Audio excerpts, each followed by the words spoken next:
வணக்கம். இன்னைக்கு பேப்பர்ல பார்த்த ஒரு செய்தியை பார்த்து அதிர்ச்சி ஆயிட்டோம். என்னன்னா, ராமேஸ்வரத்துல ஷாலினின்னு ஒரு பொண்ணு. அவ பள்ளிக்கூடத்துக்கு போறா. +2 படிக்கிறா. காலையில கிளம்பி ஸ்கூலுக்கு போறா. அப்ப அந்த பொண்ணை ஒருதலையா காதலிச்ச ஒரு அதே பகுதியை சேர்ந்த ஒருத்தர் அந்த பொண்ணை தன்னை காதலிக்குமாறு வற்புறுத்தியிருக்காரு எப்பவும் போல.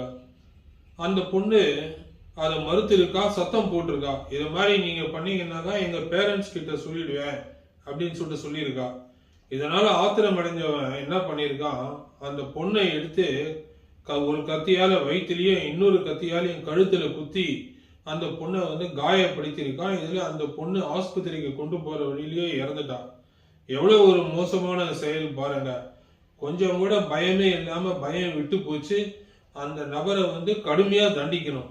அடுத்த இன்சிடென்ட் என்னன்னு பாத்தீங்கன்னாக்கா, பெங்களூர்ல இந்த ஏடிஎம்ல எல்லாம் பணம் நிரப்பிக்கிறதுக்காக எடுத்துன்னு போறாங்க இல்லையா வண்டியில, அந்த மாதிரி எடுத்துன்னு போயிருக்காங்க. ஏடிஎம்ல பணம் நிரப்ப சுமார் ஒரு 7.10 கோடி, 7 கோடின்னு வச்சுக்கோங்களேன், அந்த பணத்தை கொண்டு போயிருக்காங்க.